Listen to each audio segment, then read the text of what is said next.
अभी कुछ समय पहले कांग्रेस पार्टी के राष्ट्रीय अध्यक्ष मल्लिकार्जुन खड़गे जी ने एक प्रेस वार्ता करी है जो नेशनल हेराल्ड घोटाला, नकली गांधी परिवार, accused number 1 Sonia Gandhi, accused number 2 Rahul Gandhi ने किया है। उस पर मैं प्रेस वार्ता की शुरुआत करूं उससे पहले यह जरूर कहना चाहूंगा, कल एक फैसला अदालत का आया और यह फैसला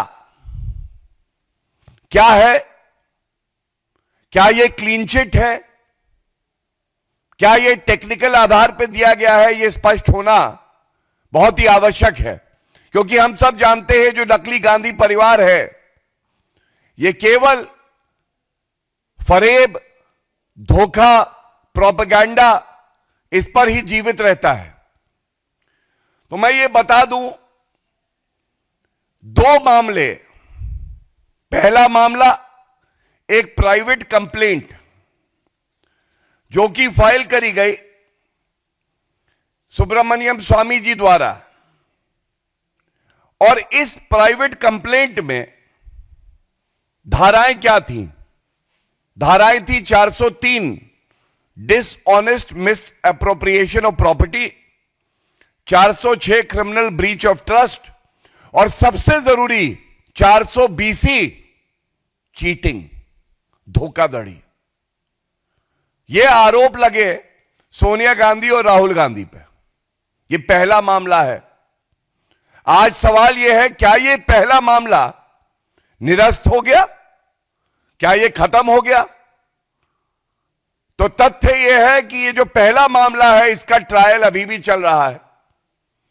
सोनिया गांधी एक्यूज नंबर 1 अभी भी है, राहुल गांधी एक्यूज नंबर 2 अभी भी है। दूसरा तथ्य यह है, ये जो 420 चीटिंग, धोखाधड़ी का मामला है, नेशनल हेराल्ड एजेएल कंपनी की 2000 करोड़ रुपए की संपत्ति जो इन्होंने हड़पी है, इसमें 7 साल की सजा है और यह मामला अभी चल रहा है, खत्म नहीं हुआ है।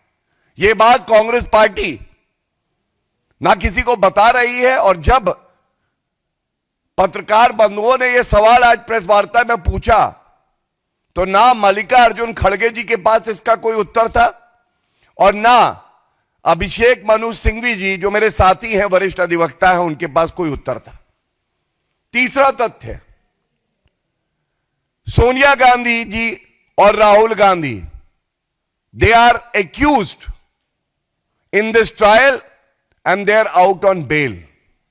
आज भी वो बेल पे बाहर हैं 420 करने के आरोप पर। वो मामला है अभी। और यह कहना गलत नहीं होगा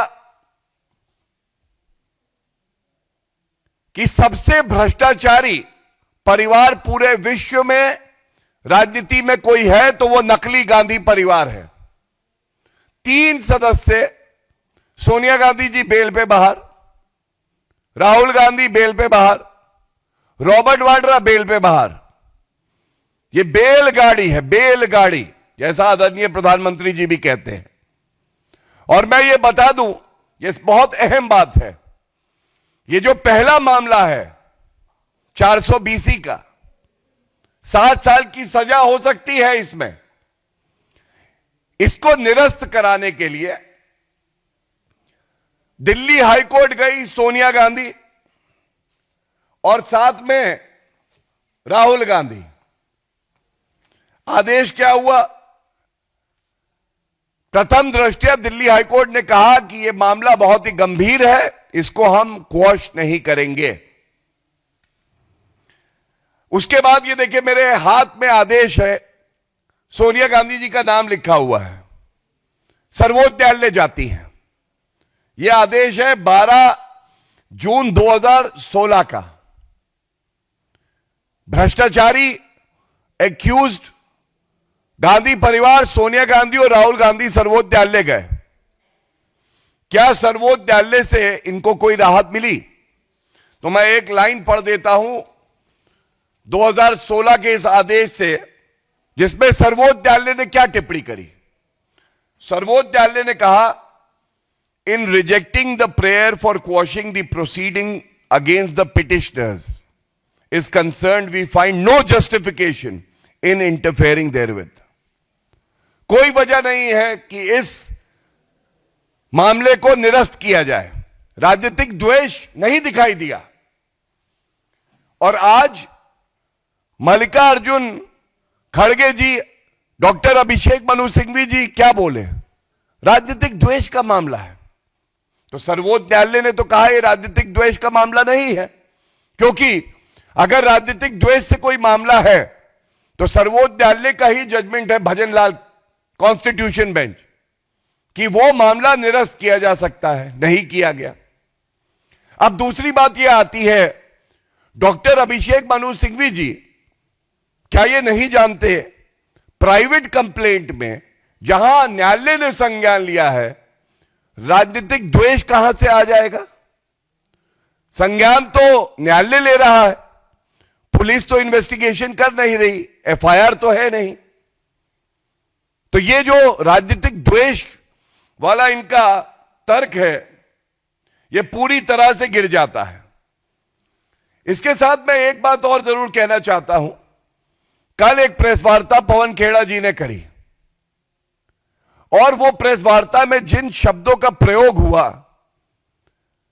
उससे सबको बड़ी पीड़ा हुई है, हर भारतीय को, और खासकर गांधीनगर के जो निवासी हैं। एक वक्तव्य दिया गया, gangs of Gandhinagar, gangs of Gandhinagar. ये गैंग्स ऑफ गांधीनगर क्या है? अगर इनकी ही भाषा में जवाब दिया जाए तो भारत के लोग तो कहते हैं डकैत of Italy, dacoits of Italy. ये लोग भारत को लूटने आते हैं, लूटते हैं, बिना नागरिक हुए वोट करने का प्रयास करते हैं, और उसके बाद गांधीनगर के जो हमारे नागरिक हैं, ईमानदार, मेहनती, कर्मठ, देश प्रेमी, उनका अपमान करते हैं इस तरह से। तो मैं कह देता हूं, पवन खेड़ा जी को माफी मांगनी चाहिए, खड़गे जी को माफी मांगनी चाहिए पूरे देश से। और जो प्रश्न हम लोग उठाने जा रहे हैं, ये बड़े महत्वपूर्ण हैं। ये जो कल फैसला आया है, ये दूसरा मामला है। ये क्या मामला है मैं आपको बता दूं। पीएमएलए का कानून है मनी लॉन्ड्रिंग का। आप एक प्रेडिकेट ऑफेंस होना आवश्यक है, जिसकी सूची पीएमएलए एक्ट ऑफ 2002 में दी गई है। और ये जो सारे 420 इंडियन पीनल कोड का ये प्रेडिकेट ऑफेंस है। लेकिन कल न्यायाधीश जी ने यह कहा कि क्योंकि ये प्राइवेट कंप्लेंट है, इसलिए एफआईआर नहीं है, तो मैं इसका संज्ञान नहीं ले रहा। ये टेक्निकल बात थी, लेकिन हमें नहीं भूलना चाहिए इसके साथ और क्या क्या कहा। उसी फैसले में यह कहा है कि ED can continue with further investigation. ED अपनी जांच को आगे बढ़ा सकती है। उस मामले को निरस्त नहीं किया न्यायालय ने। अब विधिक तौर पे यह भी हमें पता होना चाहिए, क्योंकि ये ट्रायल कोर्ट का फैसला है, इसको इन्वेस्टिगेटिंग एजेंसी अगर चाहे तो उच्च न्यायालय में भी चुनौती दे सकती है, सर्वोच्च न्यायालय में भी जा सकती है, फर्दर इन्वेस्टिगेशन भी कर सकती है। तो ये क्या जीत है? ये हो हल्ला है किस बात का? और एक बड़ा संदेश मैं यहां से कुछ बिंदु उठा के देना चाहता हूं। आप याद करिए, राहुल गांधी जी और अभी गौरव गोगोई जी ने संसद के पटल पर क्या कहा। उन्होंने कहा भारत की जुडिशरी कॉम्प्रोमाइज्ड है, ये गौरव गोगोई जी का वक्तव्य है। राहुल गांधी जी ने कहा भारत की जुडिशरी ये दो लोग चला रहे हैं। तो आज हमारे ट्रायल कोर्ट के जो न्यायाधीश हैं, आप देखिए, वो संविधान संगत फैसला कांग्रेस तो मान रही है, तो यह भी स्पष्ट हो गया कि भारत का लोकतंत्र मजबूत है, जुडिशरी भी मजबूत है, और यहां जितनी संवैधानिक संस्थाएं हैं वो सब मजबूत हैं। दूसरी बात, ये लोग पॉलिटिकल वेंडेटा की करते हैं, और आज ही की प्रेस वार्ता में खड़गे जी ने यह बात उठाई। उन्होंने कहा इंटेरोगेशन राहुल गांधी जी का, सोनिया गांधी जी का ईडी ने किया था। अब आप देखिए, जब ये कहते हैं कि जांच एजेंसियों पे दबाव है, ये इंटेरोगेशन होने के बाद अरेस्ट नहीं हुई। अब आप देखिए निष्पक्षता, इस पे खड़गे जी क्या बोलेंगे? आज उन्हें न्यायपालिका अच्छी लग रही है। ये वैसे ही है जैसे निर्वाचन आयोग तेलंगाना, कर्नाटका, हिमाचल के परिणाम आने के बाद अच्छा हो जाता है, लेकिन महाराष्ट्र, हरियाणा और दिल्ली जब इसके परिणाम आते हैं तो खराब हो जाता है, वोट चोरी हो जाती है। यह दोहरा रवैया ये क्या दिखाता है? यह दिखाता है कांग्रेस पार्टी अंदर से खोखली हो गई है। कांग्रेस पार्टी के पास अब मादा नहीं रहा कि वो भारत के संविधान के तहत कार्य कर सके। और ये नेशनल हेराल्ड मामले में कुछ सवाल जनता पूछ रही है। पहला सवाल जनता ये पूछ रही है, ये राजनीतिक पार्टी इसको 2000 करोड़ रुपए की जो संपत्ति है एजेएल की, इसमें इतनी रुचि क्यों है? इनका काम तो समाज सेवा होना चाहिए, देश को मजबूत करना होना चाहिए। 2000 करोड़ रुपए की संपत्ति एजेएल में, और उसमें रुचि सोनिया गांधी जी और राहुल गांधी जी की। और आप धोखाधड़ी देखिए, धोखाधड़ी ऐसी वैसी नहीं। 2000 करोड़ रुपए की संपत्ति थी एजेएल में, 90 करोड़ रुपए का ऋण था, ऋण 90 करोड़ का। तो कोई और होता तो 2000 करोड़ रुपए की संपत्ति में 100 करोड़ की संपत्ति कम भाव में भी बेच के 90 करोड़ का ऋण चुका देता। बचता कितना? 1900 करोड़। लेकिन नहीं, सोनिया गांधी जी 38% स्टेक लेती हैं और राहुल गांधी 38% स्टेक लेते हैं, एक कंपनी यंग इंडिया, और 50 लाख रुपए का पेमेंट करते हैं एजेएल को। 2000 करोड़ रुपए की संपत्ति अब किसके नाम है? जो मेजॉरिटी स्टेक होल्डर है यंग इंडिया में, राहुल गांधी और सोनिया गांधी। रुपया कितना दिया? 50 लाख। संपत्ति कितनी पाई? 2000 करोड़। ऋण था केवल 90 करोड़ का। और बड़ी बात क्या है, देखिए, ऐसे ही कोई इनको डेकॉइट ऑफ इटली, इटली के डकैत नहीं बुलाता है। जो 50 लाख दिया था वो भी अपनी जेब से नहीं दिया था सोनिया गांधी जी और राहुल गांधी जी ने, वो भी एक कंपनी थी डोटेक्स। डोटेक्स ने 1 करोड़ रुपया दिया, उसमें से 50 लाख दिया। मतलब चवन्नी अपनी जेब से नहीं गई और 2000 करोड़ रुपए की संपत्ति इन्होंने अपने कंट्रोल में ले ली। अब पहले केस के बारे में जो मैंने प्रश्न पूछे, उसका उत्तर सोनिया गांधी जी, राहुल गांधी जी में तो हिम्मत ही नहीं है कि दे दें। मल्लिकार्जुन खड़गे जी नहीं दे रहे। अभिषेक मनु सिंघवी जी विधि के ज्ञाता है, लेकिन दबाव में इतने हैं कि जब वो प्रेस वार्ता कर रहे थे तो ऐसा लग रहा था कि राहुल गांधी के लिए बोलने के लिए वो संविधान को, मनी लॉन्ड्रिंग एक्ट को, और जो हमारी प्रोसीजरल कोड्स हैं उनको दरकिनार कर रहे हैं।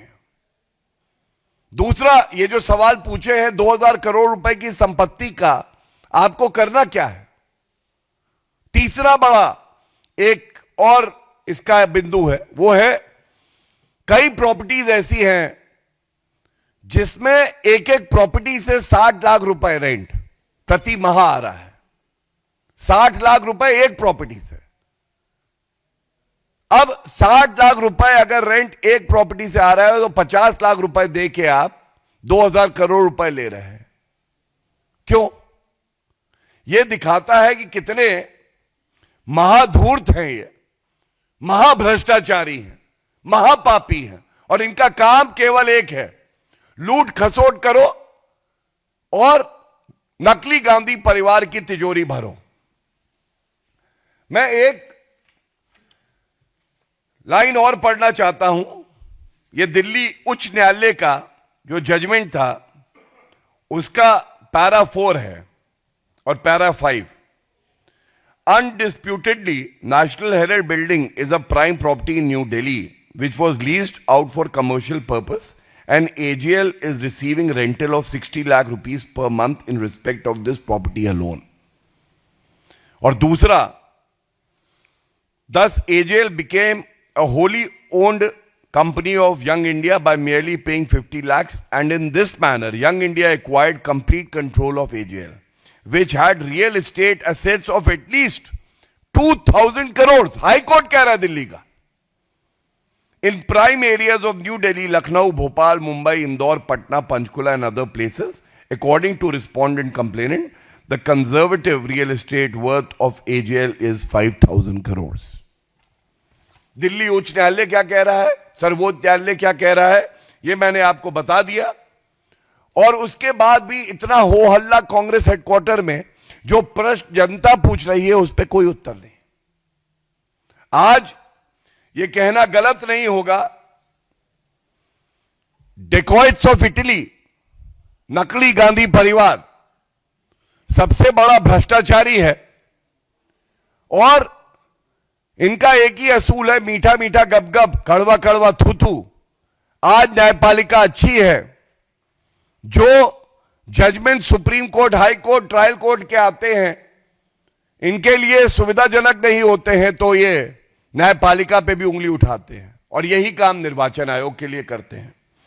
तो मैं इतना ही कहूंगा, जो लोग आज कह रहे हैं ये राहत है, आगे चल के देखते हैं, जो ट्रायल अभी चल रहा है, अगर ऐसा होता है कि 7 साल की सजा होती है, जो कि मुमकिन है, तब यही कांग्रेस पार्टी, यही नकली गांधी परिवार, यही मल्लिकार्जुन खड़गे जी न्यायपालिका में ऐसी ही आस्था व्यक्त करेंगे। ये उम्मीद हमें जरूर है। धन्यवाद। If there are any questions we can take. प्रश्न अगर ठीक है, बहुत बहुत धन्यवाद।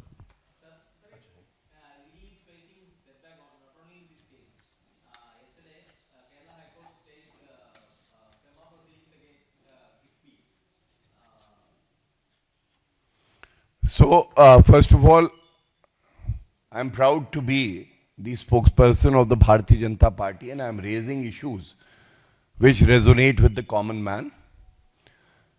But best to my knowledge, the conviction rate in trials that have been completed and investigation that has been done by the ED, the conviction rate is 96%.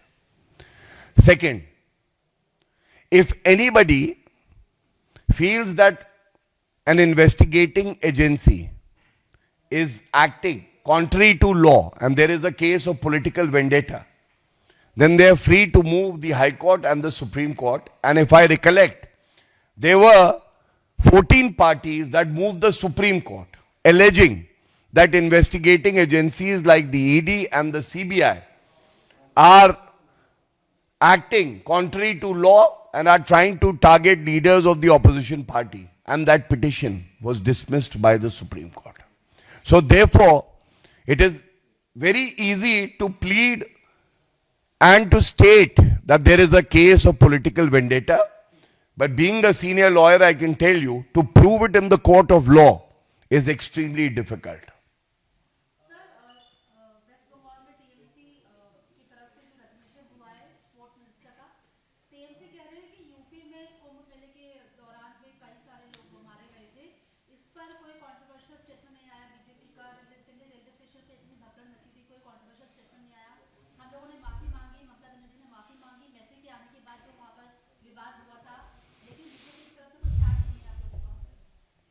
देखिए, ये केवल ममता बनर्जी की ही घिनौनी सोच हो सकती है। हमारे प्रदेश में इतनी मौतें हुई, उनके प्रदेश में इतनी मौतें हुई, क्योंकि ममता बनर्जी के लिए जो भारतीय नागरिक हैं, जो पश्चिम बंगाल में रहते हैं, उनकी जान की कीमत ही नहीं है। उनके लिए रोहिंग्या की जान बहुत आवश्यक है, जो भारतीय नागरिक नहीं है। और कितनी गलतियां करेंगी ममता बनर्जी, आप बताइए। आरजी कर मेडिकल कॉलेज केस, हत्या और रेप, ममता बनर्जी चुप। संदेश खाली, ममता बनर्जी चुप। हुमायूं कबीर, सर्वोच्च न्यायालय का आदेश आने के बाद पश्चिम बंगाल में कहता है मैं बाबरी मस्जिद बनाऊंगा। ममता बनर्जी तुष्टीकरण की राजनीति की वजह से चुप। क्या कार्रवाई करी? आज भी हुमायूं कबीर को अरेस्ट करवा पाई? गृह मंत्रालय तो उन्हीं के पास है। और अब वोटों पे ताक थी। आपने एक ऐसी हस्ती को भारत में बुलाया जिसको चाहने वाले करोड़ों में है। वही हस्ती लायनेल मेसी मुंबई भी गई, वहां पे तो व्यवस्था ठीक थी। भगदड़ इसलिए हुई क्योंकि कानून व्यवस्था पश्चिम बंगाल में ठप हो चुकी है। कानून व्यवस्था है ध्वस्त, ममता बनर्जी है मस्त। उनको फुर्सत नहीं है कि वो क्या अरेंजमेंट है ये देखें। उनको केवल इस वक्त चुनाव की चिंता है। और हम ये बात डंके की चोट पे कह रहे हैं, आगामी चुनाव पश्चिम बंगाल में ममता बनर्जी हारेगी, जनता उन्हें सबक सिखाएगी। जमानतें जब्त होंगी टीएमसी के कैंडिडेट की, सुपड़ा साफ हो जाएगा।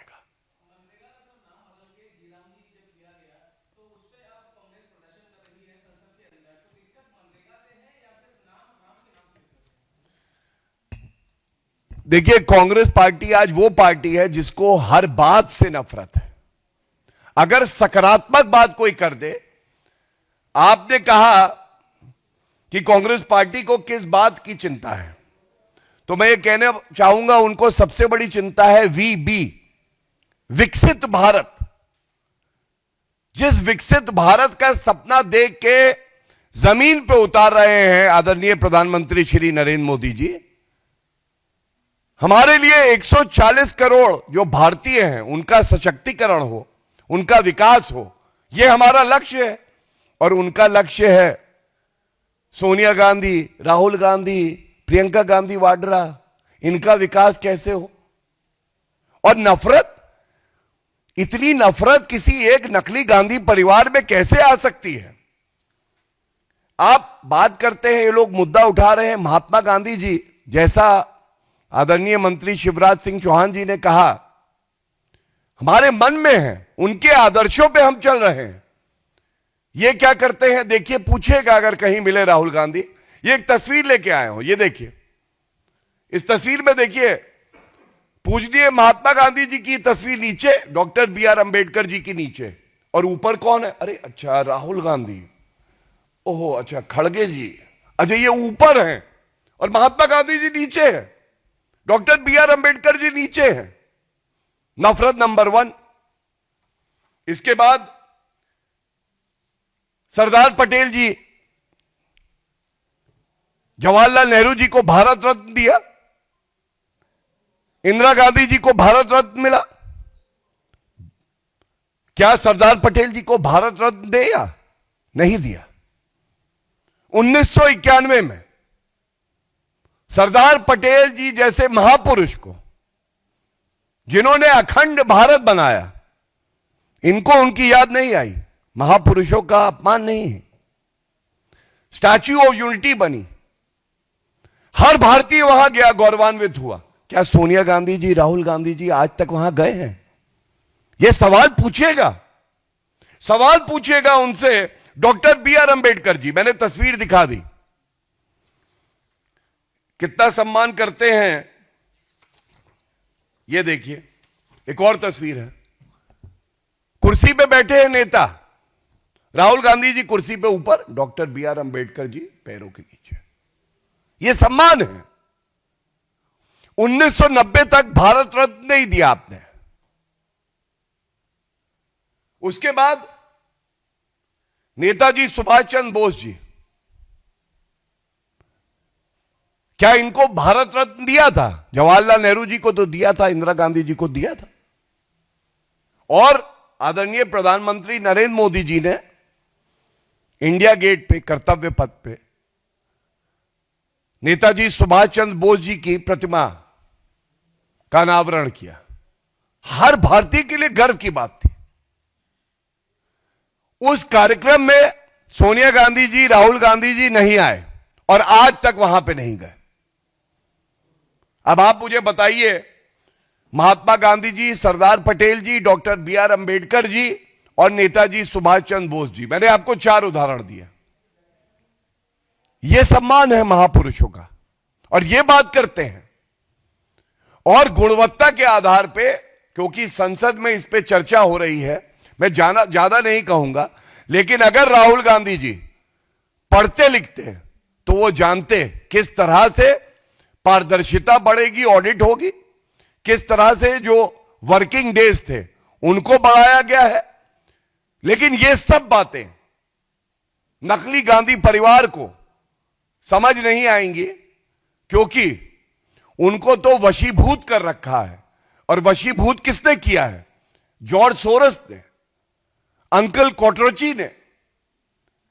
कांग्रेस पार्टी वही चलाते हैं और इसीलिए कोई भी सकारात्मक कदम होगा विकसित भारत का सपना पूरा करने के लिए, तो ये लोग उसका विरोध करेंगे। मैं अंत करूंगा एक बात कह के, चेतावनी देता हूं मैं कांग्रेस पार्टी को, राहुल गांधी को, मल्लिकार्जुन खड़गे जी को, आप जितने ही अड़ंगे क्यों ना लगा लें, अगर आदरणीय प्रधानमंत्री श्री नरेंद्र मोदी जी ने ठानी है, अगर 140 करोड़ भारतीय आगे बढ़ चुके हैं कि 2047 से पहले हमें विकसित भारत बनाना है, तो विकसित भारत बन के रहेगा। नकली गांधी परिवार का स्पीड ब्रेकर रौंद देगी भारत की जनता।